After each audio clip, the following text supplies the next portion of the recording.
Bonjour.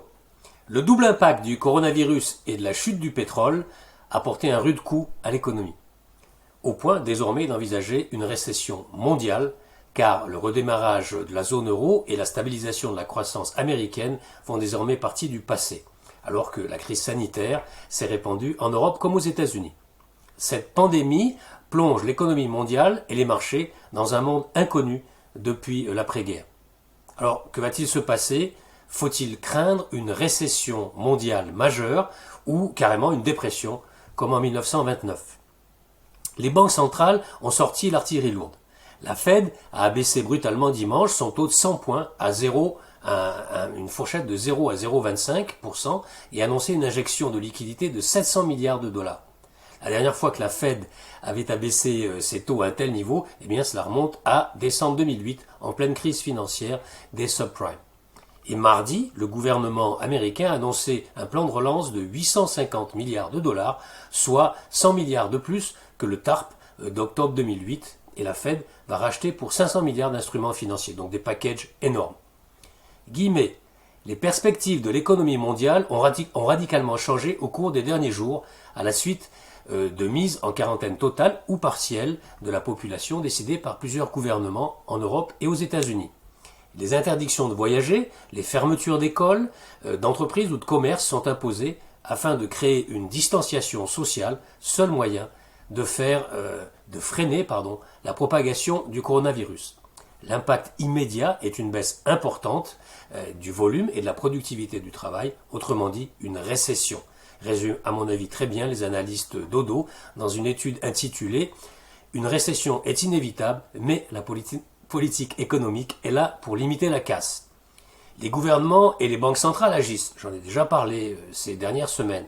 Guillemets, face à la plus grave crise sanitaire mondiale depuis plus d'un siècle, les responsables de la politique budgétaire et monétaire du monde entier devront tout mettre en œuvre pour éviter ce qui ressemble actuellement à une récession inévitable, ce qui ressemble actuellement à ce qu'une récession inévitable ne se transforme en dépression et que les marchés financiers ne passent d'un repli à un effondrement, estime par exemple Joachim Fels de chez PIMCO, qui est Global Economic Advisor, dans un texte intitulé « Pulling out all the stops », donc tout est mis en œuvre pour arrêter la chute, et qui d'ailleurs, Joachim Fels, qui salue les récentes décisions de la Fed et de la BCE. La Banque centrale américaine veut créer des conditions qui permettront un fonctionnement efficace des marchés de financement de l'économie US avec la baisse des taux et l'augmentation déjà observée de la taille des repos. Elle veut aussi permettre que le crédit interne continue de fonctionner. Elle remet en route officiellement le mécanisme du quantitative easing, note aussi Philippe Wächter de chez Ostrom AM. Mais comme en Europe maintenant, c'est à la politique budgétaire d'être active pour limiter le risque et prendre en charge la baisse de l'activité qui se profile aux USA, poursuit-il. Alors, car la zone euro devrait aussi prendre le chemin de la récession. Mais cela dit, pour John Plassard, spécialiste en investissement chez Mirabeau, cette potentielle période ne se traduira pas forcément par une baisse des indices et pourrait même s'avérer être une formidable opportunité d'investissement. Elle pourrait en tout cas, cependant, faire tomber Donald Trump s'il ne devait pas réussir à contenir la crise. Voilà ce que nous dit Mirabeau. Alors, le choc économique est énorme et important, plus important qu'anticipé, ce qui explique bien sûr le plongeon des bourses. Voilà ce que nous dit Guilhem Savry, responsable de la gestion macroéconomique chez Unigestion. Plus l'épidémie dure longtemps, plus les mesures de confinement sont étendues, plus le choc sera récessif. À ce jour, le consensus est que le choc sera violent, mais temporaire. L'impact pourrait être de 2 trimestres de contraction économique, avec une baisse du PIB comprise entre -2 et -3%, selon les zones. -2 ou -3%.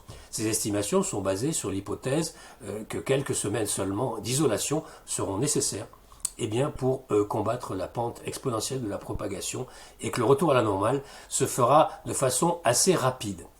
Mais ces mesures auront-elles un véritable impact ? En tout cas, si l'épidémie perdure, si les petits commerçants et ne sont pas massivement soutenues, eh bien une relance monétaire sur un tissu économique décimé n'aura aucun impact et mènera probablement à la crise financière la pire crise financière que le monde ait connue. Met en garde Vincent Bois, analyste marché chez IG Marché, donc IG France. Donc il faut vraiment être attentif aux décisions qui vont continuer d'être annoncées. Alors bon, pour finir, que nous dit l'histoire? À l'échelle mondiale, on a connu une seule récession, un véritable recul du PIB mondial au XXIe siècle, en 2009. Aux États-Unis, elle avait commencé dès le début de 2008, et dans les pays européens, elle démarre finalement à la fin de 2008, après l'aggravation de la crise financière mondiale. Selon une étude de Mirabeau, historiquement, le marché boursier a tendance à bien se comporter depuis le début d'une récession jusqu'à ce que celle-ci soit officiellement terminée. Dans plus de 60% des cas, le S&P 500 a évolué en territoire positif durant les précédentes récessions. Lors des 11 dernières, l'indice américain a même connu une croissance à 2 chiffres à 5 reprises. Alors, pour conclure, voilà ce que nous dit Joe Davis, Chief Economist de Vanguard, dans ses Perspectives in a Challenging Time. Nous restons optimistes quant aux perspectives de reprise de l'économie et du marché. La dernière récession mondiale, la crise financière mondiale de 2008-2009, a été profonde et longue, on s'en souvient tous. Nous ne considérons pas la situation actuelle sous le même angle. La crise financière mondiale a été un château de cartes qui s'est écroulé.